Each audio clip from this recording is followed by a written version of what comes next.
Welcome in APUSH Nation to our first edition of Mr. Smith's Fireside Chats. You're going to find that these appear maybe once a week or so, maybe two if I'm feeling in the mood. And basically how these are going to work is I'm going to talk to you about a topic that I would normally speak to you about in class.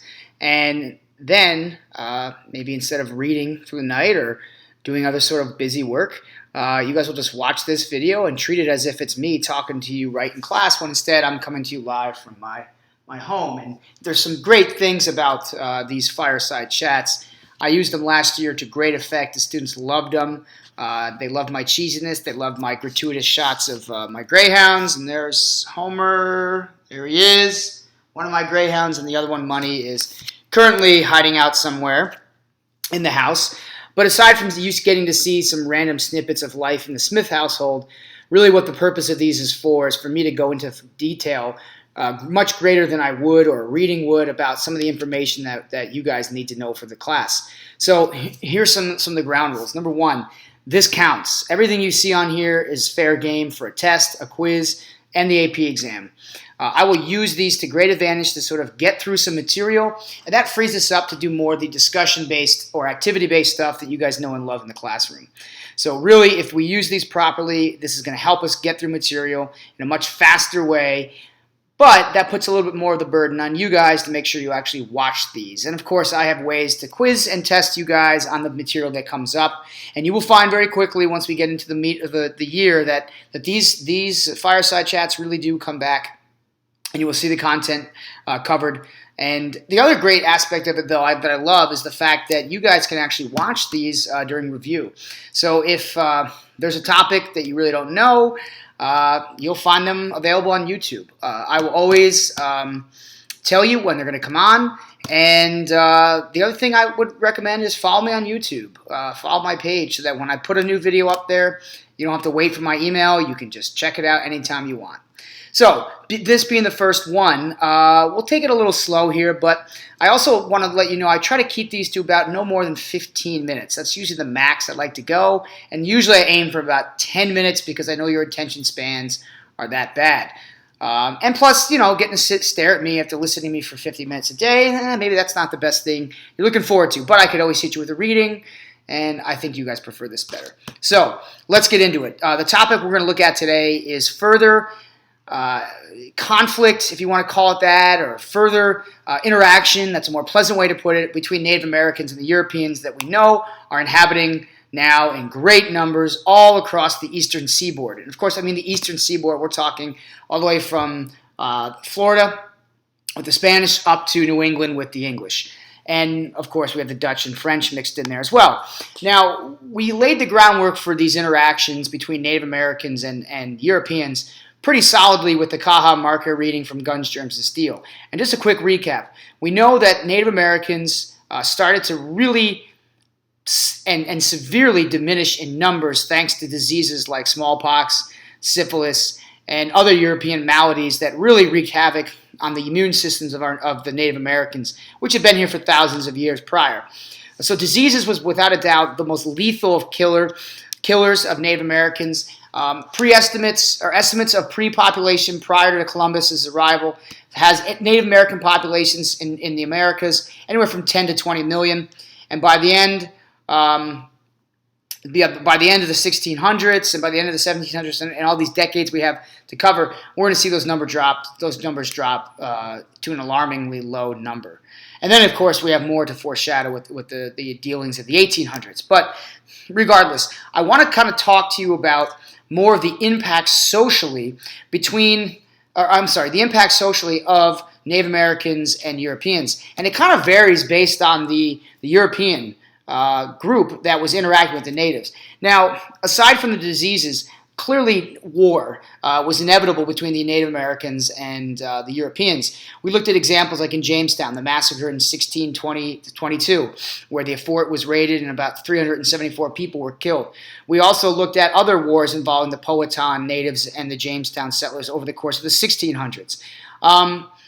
Now, in New England, there was a really significant conflict that broke out between the Puritans and the Pequot Native Americans. It's Pequot.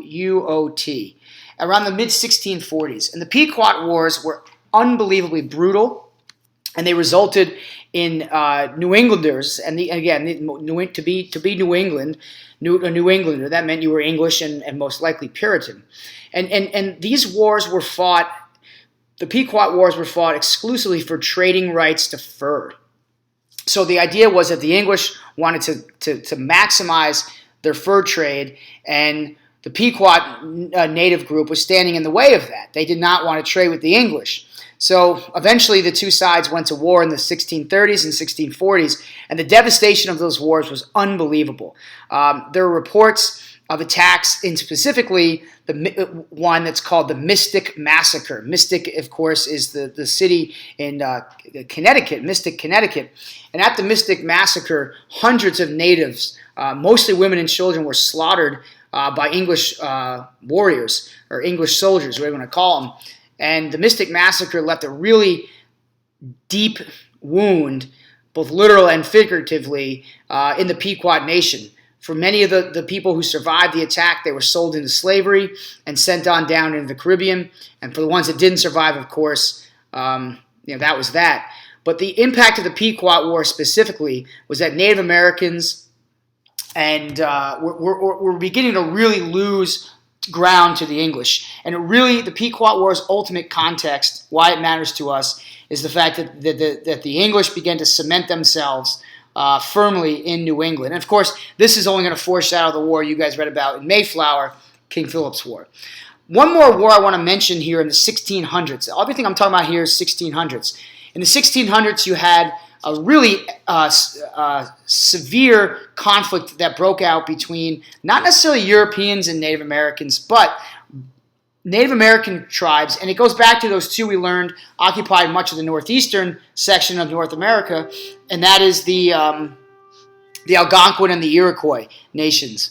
Now again, remember those distinctions were language-based. The Iroquois spoke the Iroquois language, and the Algonquin spoke an Algonquin language. And what's important about these wars is that while the Europeans didn't really take part like they did in the Pequot War, the Beaver Wars, as this conflict between the Iroquois and the Algonquin, the Beaver Wars, which were fought throughout the entire 1600s. These were a series of conflicts that sprung up in the Northeast, and eventually they even shifted into the Midwest and the Great Lakes region.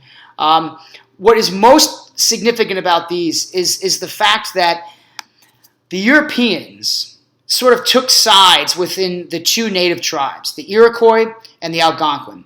The English sided with the Iroquois nation, whereas the French, the big rival of the English, of course, sided with the Algonquin. And typically speaking, the English and the French would arm the Native Americans. They would provide them weapons in exchange for, of course, fur. Don't lose sight of how important the fur trade is here. And these Native American tribes eventually, in competition to then provide the Europeans with furs, wound up just slaughtering each other for decades throughout the 17th century. And so the gist of the Beaver War was really the fact that despite the Europeans not participating, they were arming the Native Americans, and also they were further instigating the conflict and making it a greater series of conflict than it should have been. The end result of the Beaver Wars, ultimately, though, was Iroquois supremacy. The Iroquois were ultimately the victors with a great deal of English support, and they would go on to really dominate the fur trade heading into the 1700s. The last Indian-Native American conflict, though, in terms of a war, before we move on to the more cultural aspects, is the Pueblo Uprising. I gave you the reading on this a couple days ago, actually, or last week. And I said that this one was unique in comparison to other native conflicts like the Pequot War, for example, or King Philip's War, which we've yet to cover. But what's significant about the Pueblo Uprising is that in 1680 it occurred far out west in the modern-day New Mexico region. And as you read and I had on the reading quiz, it was led by a Native American medicine man or shaman named Popé. Not Pope, but Popé, because the accent there on the E. And ultimately, this is a really significant case of what you call an outlier. One example that sort of bucks the trend that is following. And the trend really was wherever Native Americans and English or French or whomever, Spanish or Dutch, collided, typically the Europeans won. But not the Pueblo Uprising. The Pueblo Uprising or Pueblo Revolt, led by Pope, was actually a successful bid to overthrow the Spanish in that region of the Southwest. And actually, for 10 years, the Native Americans maintained supremacy in that region. But after about 10 years, the Spanish wound up overwhelming. They came back for maybe a little bit of revenge, retaliation, whatever you want to say, and they reclaimed the territory that Pope had once given back to his people. So that being said, even though temporarily the Pueblo Uprising serves as an example of an outlier where a Native American group did fight back successfully, ultimately it failed in the end because the Spanish reasserted their supremacy in the region and move forward. So to quickly recap before we transition to our last segment here, we've got Native American conflicts and European conflicts in Jamestown, the Powhatan Wars, which that was the name of those conflicts. We had Native American conflict with English settlers in Massachusetts and Connecticut in the Pequot War. I talked about the Pueblo Uprising, and then we had the other example that was a Native American war, but the English and French helping out respectively the Iroquois and the Algonquin, and that was the Beaver War, named in honor of beaver pelts. All right, so the last thing I want to mention with the interactions, not everything was war. And what I want you guys to most take away about the last few minutes here is the fact that when the English, French, Dutch, Spanish, whoever was there, were not Christianizing Native Americans. That was a pretty significant goal, to spread religion, to bring Christianity to the natives. In a lot of cases, we know they were using them for labor force with the Spanish. The Native Americans were mainly relied on for trade. I mean, that's the primary interaction between Native Americans and Europeans when they weren't fighting was trade. Exchange of goods, and I don't need to list these for you guys. I mean, you're familiar with the fact how dominant the fur trade was, but the exchange of ideas, even religion, language, culture, and of course farming techniques like we talked about with Jamestown. But the last thing I want to leave you with is some discrepancies amongst certain European groups. The Spanish, for example, we already have long known, the Spanish did not believe in any assimilation of native customs. Thanks to the Franciscan order of Christian missionaries, the Christian missionaries of the Spanish persuasion did not believe in assimilation, meaning when they went to Christianize Native Americans, the Native Americans had to learn Spanish, they had to read Latin from the Bible, and they had to take Christianity or else they faced severe consequences. It was a very rough welcoming, if you will, to Christianity. And as a result, however, there were some interesting dynamics in the social exchanges between the Spanish and the natives they interacted with. The Spanish had a very rigid social hierarchy, so they kept the natives in line by having strict social hierarchy and strict social classes, where of course the natives would be on the very bottom. However, what's interesting about the Spanish is despite the fact they did not believe in assimilating Native Americans into Spanish culture, they didn't believe in assimilating Spaniards into native culture. There's the key. The Spanish believe in intermarriage. They intermarried quite frequently with native women, especially. And as a result, you have this whole new class of people being born where you have a mixture of Spanish and native.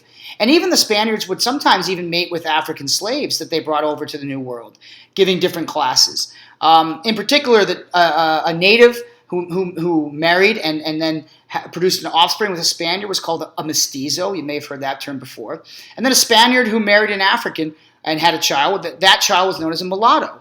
So despite having a rigid social class that natives and mulattoes and mestizos were a level down from the Spaniards, the Spanish did intermarry and they did mix and with the native women. And that's a really interesting point because the English, for example, did none of that. There was very little evidence throughout most English settlements of English men intermarrying with native women. That was very frowned upon, very taboo. And that's a really clear distinction between, for example, the Spanish and the English. Another distinction I want to make with the English is the English spent very little time in the early stages trying to Christianize Native Americans. The Christianization really fell on the shoulders of the Spanish and then the French. And as we know from the reading last week, the French order of missionaries were known as Jesuits. And these Jesuits spent most of their time traveling throughout Canada, the Great Lakes region, of course, the Mississippi, and the Jesuits believed fully in assimilation. They learned native languages, they learned and dressed like Native Americans in order to better win their favor.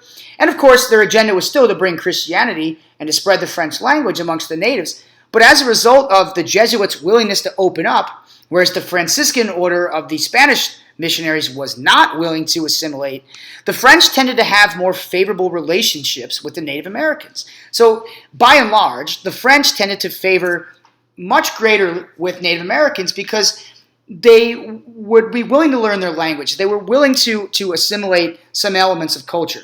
Now, were the French still in it for fur and profit? Oh, yeah, absolutely. You can take that to the bank. And what you can also take to the bank is the fact that the French also had much smaller populations in the New World than the English did and than the Spanish did. So if you think about it from that perspective, why would Native Americans treat the French more favorably and have better relationships? Well, again, the French would assimilate and share culture and work with the Native Americans, but also there was much less French living in the New World. So after all, then you're not going to have as much conflict with land like you did the English. And pretty much consistent, the English were always at odds, it seems, with Native Americans. Because again, the English didn't intermarry, they very infrequently assimilated into native culture, and of course, there were a ton of English men and women now emerging in the colonies, especially towards the later part of the 17th century. And so that leaves the Dutch. Where did the Dutch fit in? We know they had a very significant base of operations in New York. The Dutch were very involved for their time being in the fur trade. That again, the Dutch played a very significant role in the fur trade. They armed natives in the Beaver Wars, siding with the English and the Iroquois. But much like the English, the Dutch very infrequently intermarried amongst the natives. And so relationships between natives and the Dutch did tend to be more strained as a result of the lack of assimilation. So our two groups, to recap here, that intermarried more frequently were the French and the Spanish. But that does not mean, again, that the Spanish were assimilating into native culture. Who was doing that? Well, that's the French. Meanwhile, the Dutch and the English rarely intermarried and rarely assimilated. And those are generalizations that you guys will have to recall and bring up later in the year on tests, quizzes, and especially in writing, anytime you look at Native American relationships with Europeans. So, death, diseases, war, assimilation, intermarriage, social classes, these are all the themes we covered. I hope you guys have enjoyed the very first Fireside Chat of 2015, 2016. There'll be plenty more of these to come. And as I sign off, I'll leave you guys with not a Ron Burr. I was trying to think this year. I didn't have a tag at the end of these Fireside Chats. I didn't have a good sign-off line. So this year I'm just going to say, remember, APUSH Nation, the past always shapes the future.